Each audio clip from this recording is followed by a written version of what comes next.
여러분, 오늘 새해의 첫 영상을 만들면서 인사드립니다. 오늘 소개드릴 물건은 숙박업소지만 일반적인 물건은 아닙니다. 그냥 경영에 전혀 자신이 없다는 분은 스킵하셔야 할 물건입니다. 하지만 자신이 있으시다 하시는 분은 이 영상 끝까지 보셔야 후회가 없습니다. 어쩌면 여러분들께 새해에 큰 복이 될 수도 있는 물건이기 때문입니다. 보통 숙박업소라고 하면 그렇고 그런 모텔이나 여관, 평범한 이름만 호텔 숙박업소를 많이 생각하시게 됩니다. 오늘 이 물건은 그렇고 그런 물건은 결코 아닙니다. 그럼 도대체 어떤 물건이지 한번 알아보러 가겠습니다. 먼저 기본 정보부터 확인 들어가겠습니다. 이 물건은 부산광역시 서구 암남동에 위치한 숙박시설입니다.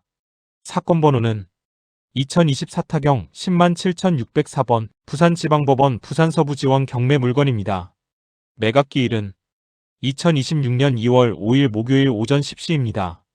이 물건의 감정가는 약 88억 4천만 원입니다. 그런데 현재 경매가 4번 진행되면서 가격이 계속 조정되었습니다. 지금 이 물건의 최저가는 약 43억 3천만 원, 감정가 대비 49% 수준까지 내려와 있습니다. 여기서 중요한 건 싸다는 표현이 아닙니다. 이 물건은 이 가격까지 내려오는 동안 건물 자체가 망가진 것도 아니고 입지가 사라진 것도 아닙니다. 즉, 이 가격에 낙찰을 받는 순간 이미 몇십억 원을 벌고 들어가게 됩니다. 대지 면적은 약 350평, 건물 연면적은 약 1230평 규모의 지상 10층 숙박시설입니다. 토지와 건물을 일괄로 매각하는 물건이고 현재도 숙박시설로 이용되고 있습니다. 이제부터 중요한 건 이 물건이 크냐 작으냐가 아니라 이 구조를 어떻게 읽어야 하는지입니다. 그래서 이 건물이 어떤 구조로 되어 있는지, 주변 환경은 어떤지부터 하나씩 살펴보겠습니다. 이 물건은 철근 콘크리트 구조의 지상 10층 규모 숙박시설, 현재 호텔로 정상 운영 중인 건물입니다. 상호는 호텔 쿼츠 건물 외관을 먼저 보면 전면은 단정한 베이지 톤 마감에 세로 창호 라인이 반복되는 구조로 동일 상권 내 일반 모텔 대비 신축 호텔급 외형을 유지하고 있습니다. 이미지에서 보시듯이 외관 관리 상태도 양호한 편이며 외벽 오염이나 구조적 하자, 징후는 확인되지 않습니다. 건물 구조 및 층별 구성. 이 건물은 지하 없이 지상 10층 단일동으로 구성되어 있으며 각 층의 용도 분리가 명확한 구조입니다. 1층부터 살펴보면 1층은 주차장과 수전실로 사용되고 있습니다. 진입로는 완만한 경사로 형성되어 있고 차량 동선이 단순하여 대형 차량을 제외한 일반 승용차 출입에는 무리가 없습니다. 2층은 음식점, 오락실, 전기실이 함께 배치된 층으로 투숙객 편의시설과 관리 설비가 집중된 구조입니다. 특히 휴게 공간과 공용 공간이 분리되어 있어 숙박 동선과 혼재되지 않도록 설계된 점이 특징입니다. 3층은 주차장과 사무실, 4층은 주차장과 안내실로 구성되어 있습니다. 즉 1층부터 4층까지는 숙박실과 완전히 분리된 관리주차 전용존으로 사용되고 있습니다. 5층부터 10층까지는 전층이 숙박시설 전용층입니다. 각 층 면적이 거의 동일하고 복도 구조는 일자형으로 단순하여 관리 효율이 높습니다. 실내 사진을 보면 복도 폭이 충분히 확보되어 있고 내부 마감은 비교적 최근 트렌드에 맞춘 호텔식 인테리어로 유지되고 있습니다. 객실 내부 역시 침대, 소파, 테이블 배치가 정돈되어 있으며 노후화된 느낌보다는 운영 중인 준신축급 호텔에 가까운 인상입니다. 설비 상태. 본 건물에는 급배수 시설, 위생시설, 승강기, 냉난방 시설, 화재 탐지 및 소화 설비 등 숙박시설에 필요한 기본 설비가 모두 갖추어져 있습니다. 엘리베이터도 정상 운영 중이며 주차장 공용 부객실 동선이 명확히 분리되어 있어 운영 리스크가 크지 않은 구조입니다. 토지 및 주변 환경. 이 물건은 부산광역시 서구 암남동 송도해 수욕장 인근 생활숙박 혼합 상권에 위치해 있습니다. 주변은 호텔, 모텔, 숙박시설과 주택, 소규모 상가가 혼재된 지역으로 이미 숙박 수요가 형성된 상권입니다. 도로 여건을 보면 전면 도로는 폭 약 23m 내외, 측면 도로는 약 12m 내외로 접하고 있어 차량 접근성과 가시성 모두 확보된 위치입니다. 특히 이미지에서 확인되듯이 대형 물류창고 및 상업시설과 인접해 있어 평일 주말 모두 유동인구와 차량 이동이 꾸준한 입지입니다. 또한 인근으로 송도의 수욕장, 암남공원, 해양관광 동선이 연결되어 있어 계절적 성수기에도 숙박 수요를 기대할 수 있는 위치입니다. 정리하면 이 물건은 숙박시설에 맞게 관리층과 객실층이 명확히 분리된 구조이고 주차 공간이 충분히 확보된 중대형 호텔이며 이미 숙박 상권이 형성된 지역에서 현재도 실제 운영 중인 실물 자산입니다. 즉, 구조적으로 무리 없는 호텔형 수익 부동산이라는 점을 분명히 짚고 넘어갈 수 있는 물건입니다. 이제부터는 이 물건을 낙찰받아도 되는 물건인지, 그리고 낙찰자가 추가로 떠안아야 할 위험이 있는지를 가장 냉정하게 확인하는 단계입니다. 먼저 등기부와 배당표 기준으로 이 물건의 말소 기준 권리부터 정리하겠습니다. 이 물건의 말소 기준 권리는 2021년 4월 22일 설정된 남부산 농협중앙회 근저당권입니다. 채권 최고액은 80억 4천만 원으로 설정되어 있었고, 이번 경매는 이 근저당권 실행으로 진행된 임의경매 사건입니다. 따라서 이 근저당권 이후에 설정된 모든 권리들은 낙찰과 동시에 말소됩니다. 실제로 배당표를 보시면 남부산 농협 근저당권은 배당금 43억 1천만 원을 받고도 약 37억 원 이상이 미배당으로 남아있지만 경매로 소멸되는 구조이기 때문에 낙찰자에게 추가로 넘어오는 채무는 없습니다. 그 외에 등기상 확인되는 김5호과 김5호 근저당권, 김5호2 가압류, 국과 서구의 압류 모두 말소 대상 권리입니다. 즉, 등기부 기준 권리관계는 전부 깔끔하게 정리되는 구조입니다. 이제 세입자, 즉 임차인 현황을 보겠습니다. 현장 조사와 임대차 관계 조사서를 기준으로 보면 현재 이 물건에는 임차인 한 명만 존재합니다. 임차인은 김5호 씨이며 점유 부분은 2층 일부입니다. 임대차 내용은 다음과 같습니다. 보증금 1억 원, 월세 150만 원, 전입일은 2024년 7월 3일입니다. 중요한 부분입니다. 이 임차인은 전입은 했지만 대항력 요건을 갖추지 못한 상태입니다. 즉, 대항력은 없습니다. 다만 임차인은 배당 요구를 했고 배당기일도 적법하게 도과하여 배당 대상에는 포함되어 있습니다. 하지만 배당표를 보시면 이 임차인의 보증금은 선순위 채권자들에 밀려 실제 배당을 받지 못하는 구조입니다. 여기서 핵심 정리입니다. 이 임차인은 대항력 없음, 낙찰자에게 보증금 인수 없음, 명도 대상 임차인입니다. 즉, 낙찰자가 이 물건을 받으면서 임차 보증금을 떠안는 구조는 전혀 아닙니다. 정리하면 이 물건의 권리 구조는 이렇습니다. 등기부상 권리관계는 낙찰과 동시에 전부 소멸되고 임차인은 한 명 존재하지만 대항력이 없으며 보증금 인수 부담도 없는 상태입니다. 권리 분석 관점에서 보면 이 물건은 정리된 경매, 그리고 명확한 구조의 경매라고 보셔도 됩니다. 이제 다음 단계에서는 이 구조 위에서 실제로 얼마를 넣고 어떤 자금 흐름으로 운영이 가능한지, 즉 금융 흐름과 투자 구조를 하나씩 풀어보겠습니다. 자, 여러분, 이제 정말 중요한 이야기를 해보겠습니다. 이 호텔을 43억 원에 낙찰받아서 직접 운영한다고 가정하면 과연 하루에 얼마 정도의 매출이 나올 수 있을까요? 오늘은 느낌이나 희망회로로 이야기하지 않겠습니다. 제가 이미지 속 가격표를 하나하나 기준으로 이 호텔이 운영이 잘 잡혔을 때 나올 수 있는 하루 매출 구조를 차분하게 풀어보겠습니다.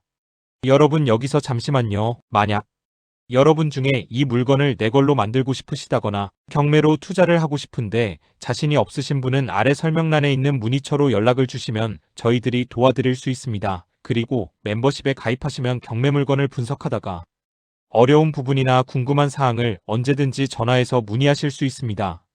뿐만 아니라 누구보다도 돈 되는 경매 물건을 가장 먼저 받아보실 수 있습니다. 그리고 저희들이 이 영상 하나를 제작하기 위해 참 많은 노력과 시간이 들어갑니다.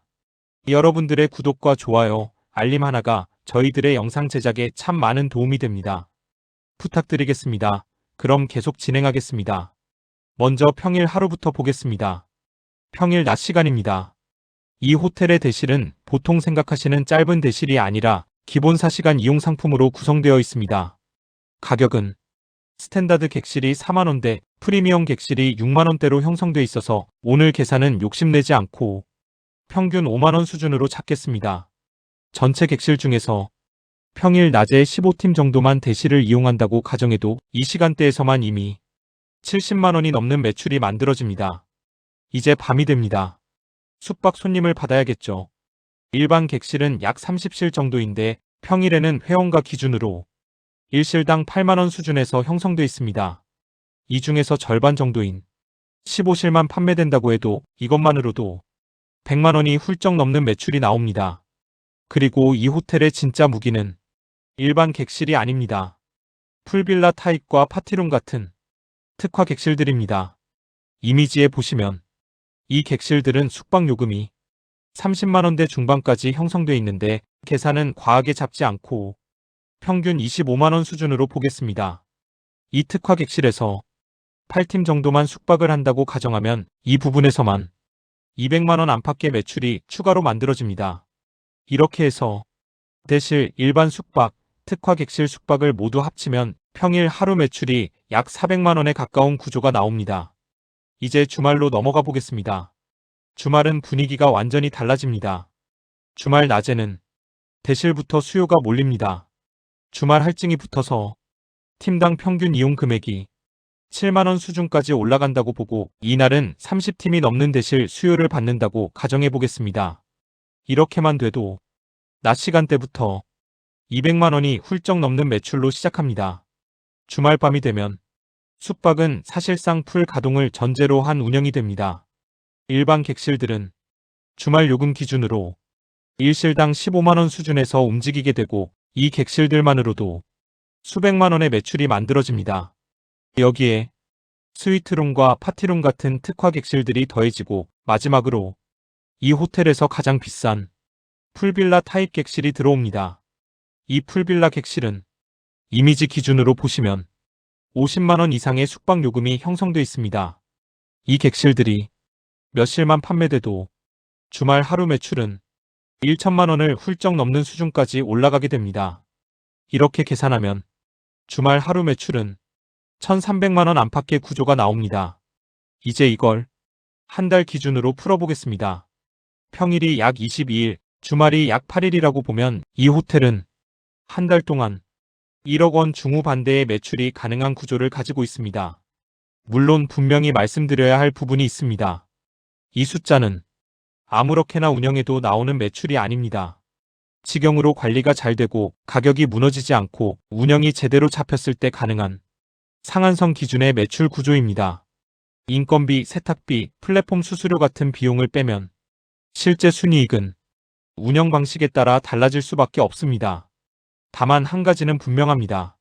낙찰가 43억 원, 취득세까지 포함해 약 50억 원을 투자한 호텔에서 이 정도 매출 구조가 설명 가능한지 아닌지 이 호텔은 그 질문에 대해 숫자로 대답이 나오는 물건이라는 점입니다. 그래서 제가 2026년 새해 첫 영상으로 이 호텔을 가져온 이유입니다. 자, 여러분. 이제 정말 중요한 이야기로 들어가겠습니다. 개인이 이 호텔을 낙찰받아서 3년 동안 보유한 뒤 감정가 그대로 매각하면 어떻게 될까요?